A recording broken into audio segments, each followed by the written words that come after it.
This is video problem 3, and here we look at the configuration of a surface charge. We'll use Gauss law to determine the electric field intensity of an infinite plane uniform surface charge density which is located in free space. We will subsequently determine the associated electric potential for this configuration. So here we see our configuration. It's infinite, uniform, planar surface charge density. It's assumed to be positive and located in free space with free space permittivity epsilon naught. The objective is to determine the desired quantities at an observation point P here, which is located in the upper half space as well as in the lower half space with respect to our surface charge density. We first introduce this rectangular XYZ coordinate system so that these are the coordinates of our observation point, but alternatively we can pick up our observation point by this usual position vector.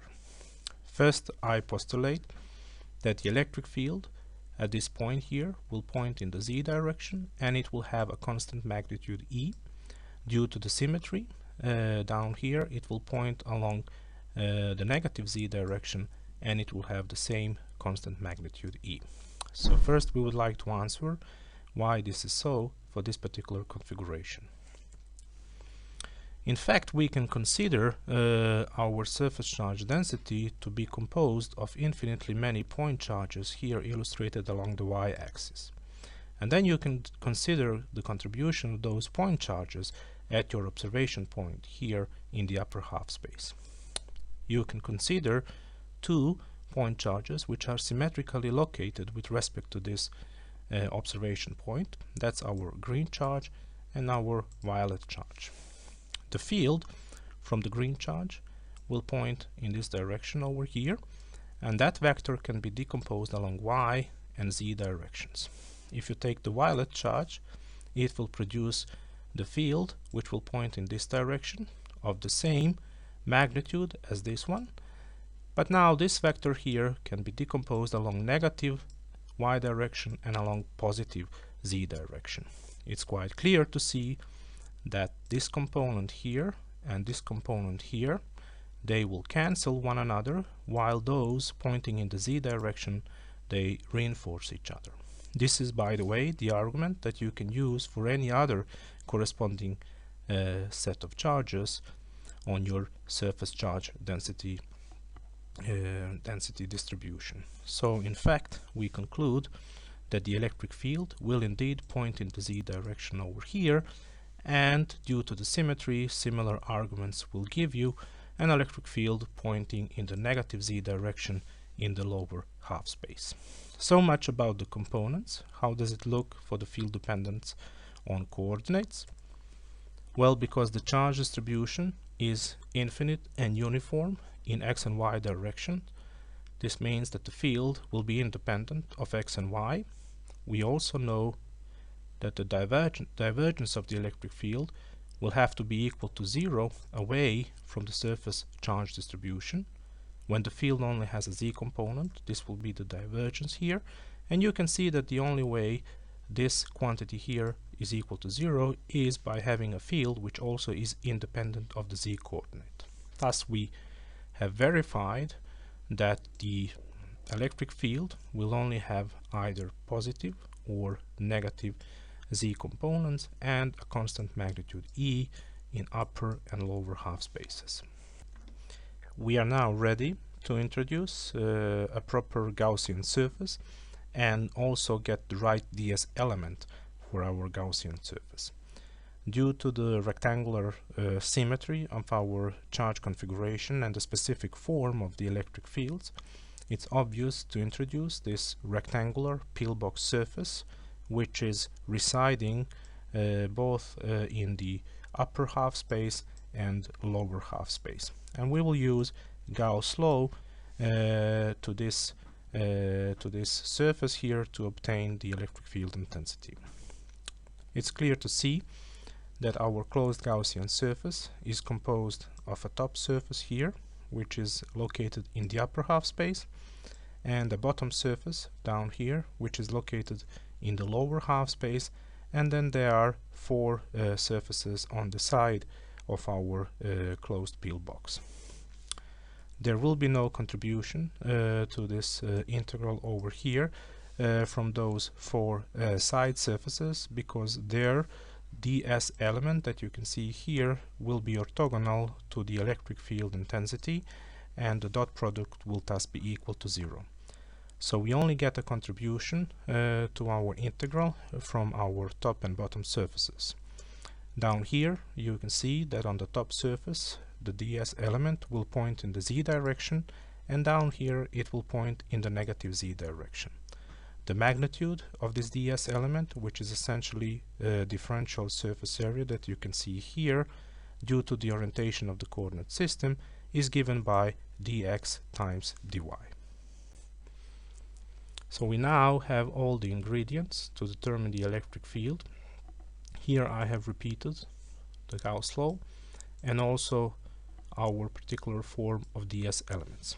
When you plug everything inside, you get this contribution from the top surface and this contribution from the bottom surface.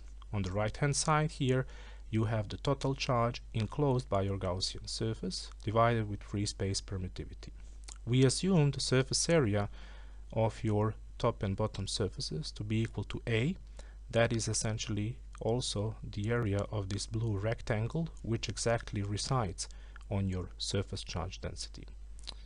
So the total charge enclosed by the surface is your surface charge density multiplied with the area of this blue rectangle, which is A.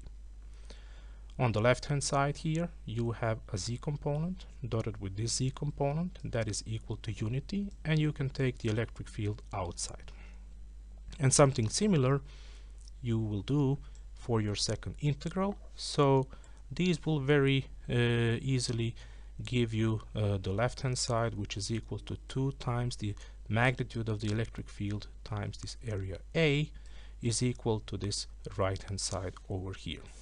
It's fairly easy to isolate your electric field and write the final form of the vector electric field in upper and lower half spaces. Having determined the electric field intensity for our surface charge density, we would next like to determine the associated potential, electric potential, given by the expression here. This is a line integral of your electric field from some reference point to the point of observation. Our point of observation is some coordinate z, which is indicated here, and also here for the lower half space. Because the charge density here is infinite in xy plane, it is not possible to set your reference point at infinity, because this will give you infinitely large potential at all points except at infinity. And this is not physical, and is the reason why we need to select our reference point to be within a finite distance z0 from your charge distribution. Here we have specified this z0 along the z-axis to be our reference point.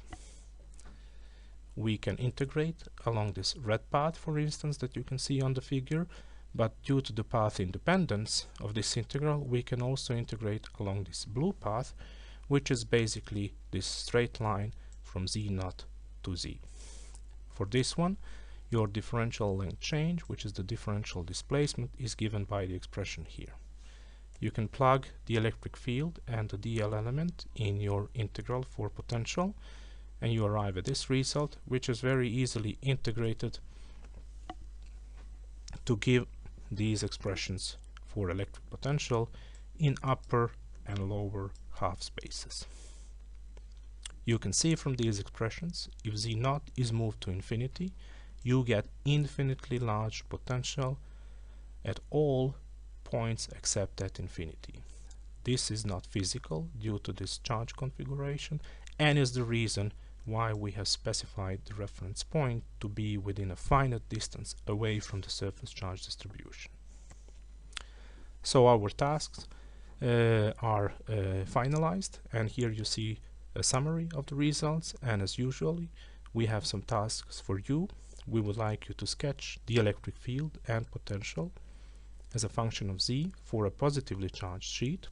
We would also like you to verify if the boundary conditions for the electric field are satisfied at the sheet location. Verify also that the electric field is the negative gradient of the derived potential, and also derive the electric field by using the direct integration approach, which is given by this equation 335 in the textbook. Thank you very much for your attention.